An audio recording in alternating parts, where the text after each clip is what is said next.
All right, here we are with lesson 7, infinite decimals. So the opening exercises, go ahead and complete. Refer to Unit 1 and our work with exponents to help you answer the questions. Continue the video when you are finished. All right, you should be done with the opening exercise. Go ahead and check your answers, making any corrections or additions, and then continue the video.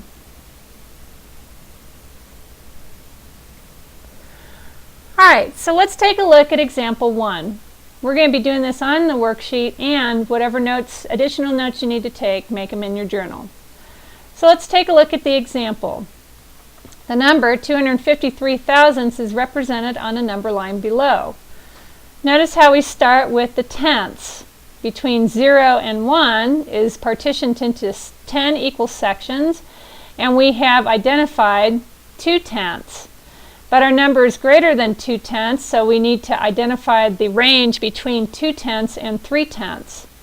So that means that we are going to magnify the range between 2 tenths and 3 tenths, which is right here between 2 tenths and 3 tenths, again partitioned into 10 equal parts. And now we have the 5, so 25 hundredths would be represented here, but it's more than 25 hundredths, so it's the range between 25 hundredths and 26 hundredths. Again, partitioned into 10 equal sections, and then 253 would be the thousandths. So as we magnify these in, if we went back to the original, it'd be this partitioned into 10, and then each one of those partitions would be into 10 more. So each decimal digit is another division of a power of 10. Visually, the number 253 thousandths can be represented first as a segment between 0 to 1, divided into 10 equal parts, noting the first division as 2 tenths. Then the segment from 2 tenths to 3 tenths is divided into 10 equal parts, noting the fifth division as 25 hundredths.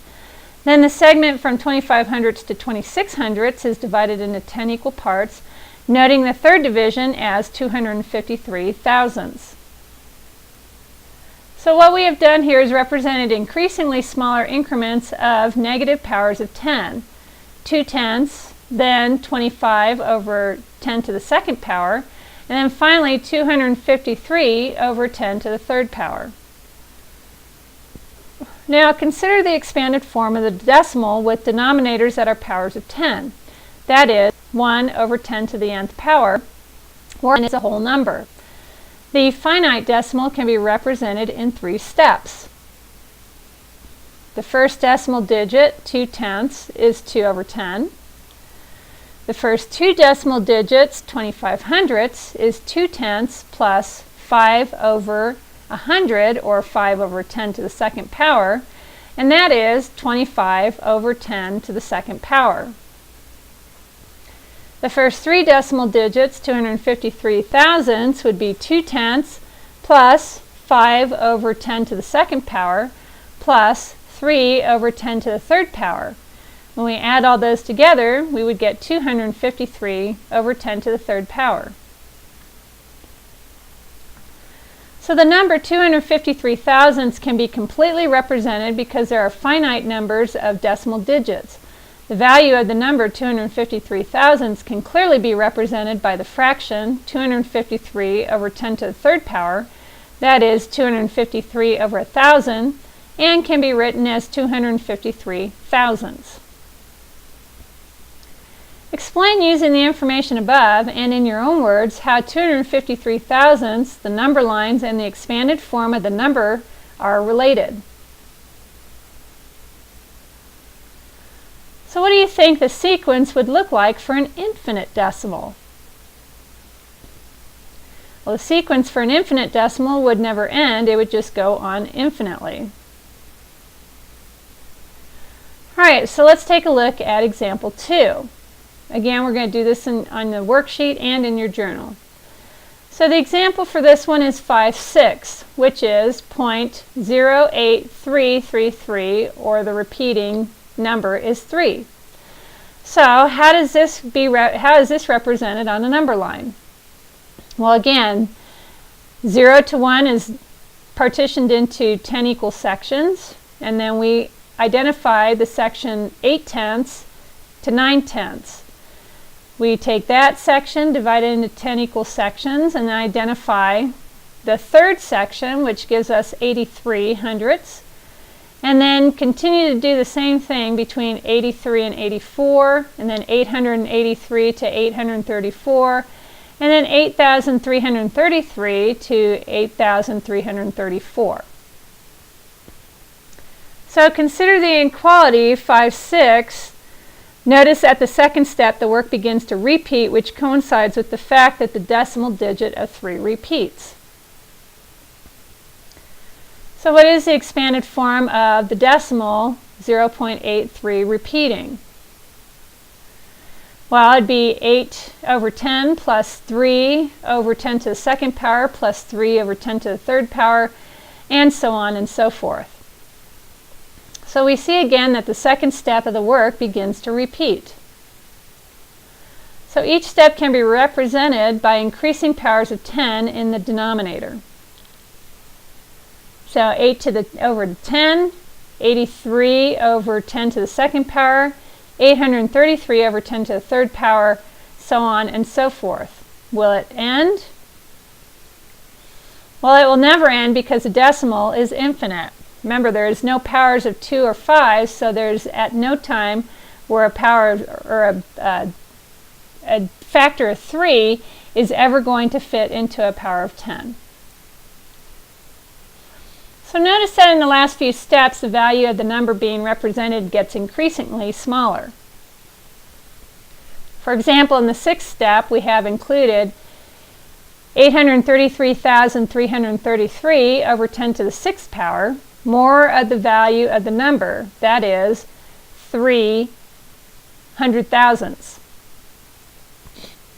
As the steps increase, we are dealing with incrementally smaller numbers that approach a value of 0. So consider the 20th step. We would be adding 3 over 10 to the 20th power to the value of the number, which is 3 with a whole bunch of zeros in front of it.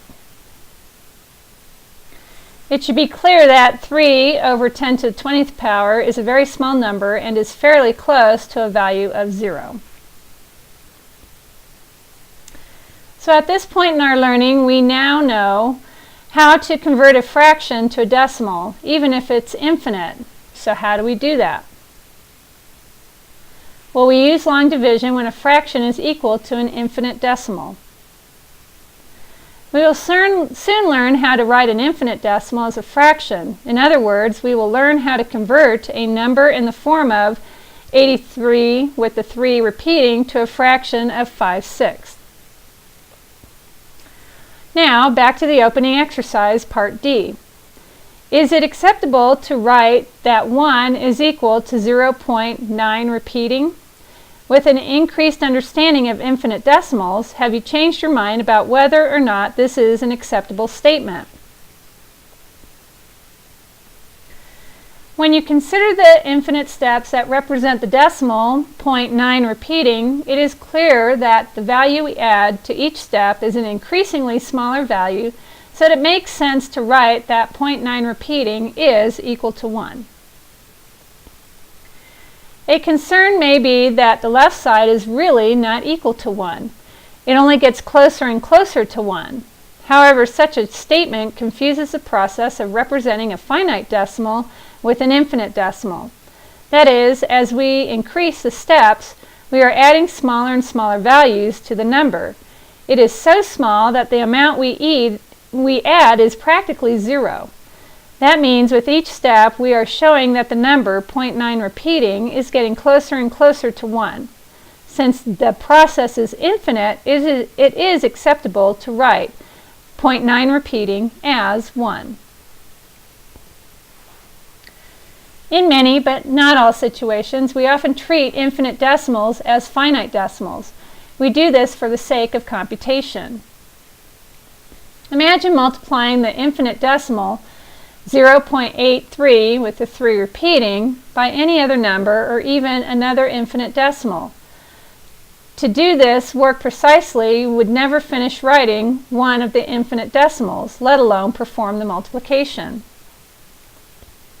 For this reason, we often shorten the infinite decimal using the repeat block as our guide for performing operations. Every finite decimal is the sum of a whole number, which could be 0, and a finite decimal that is less than 1. Show that this is true for the number 3.141592. The number 3.141592 is equal to the whole number 3 plus the finite decimal 141592, which is 3.141592 is equal to 3 plus 0.141592. By definition of a finite decimal, one whose denominator can be expressed as a product of 2's and 5's, the number 3.141592 is equivalent to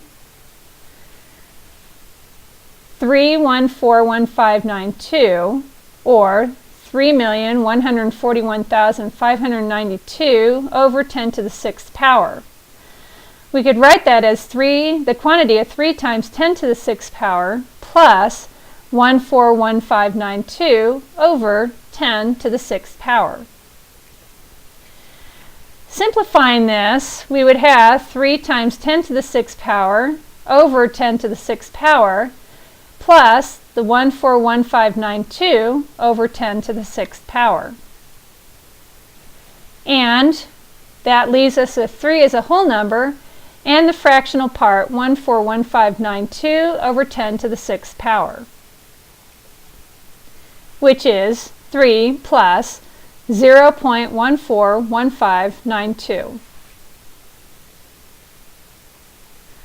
We will soon claim that every infinite decimal is the sum of a whole number and an infinite decimal that is less than 1.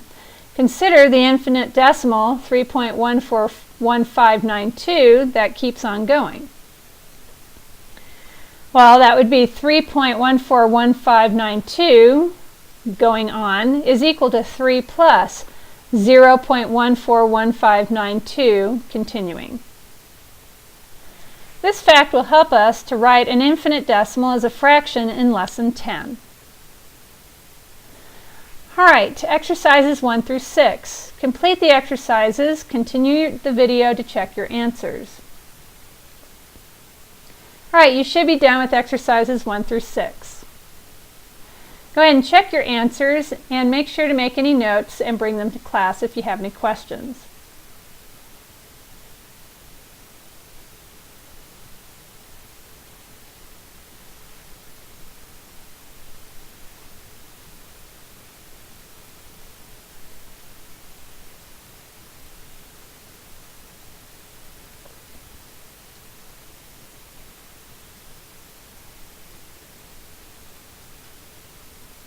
Alright, let's wrap this up.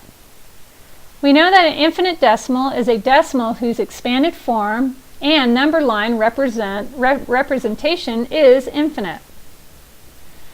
We now know that each step is in the sequence of an infinite decimal adds an increasingly smaller value to the number, so small that the amount approaches 0. We know that the infinite decimal 0.9 repeating is equal to 1 and can explain why this is true. Alright, see you in class.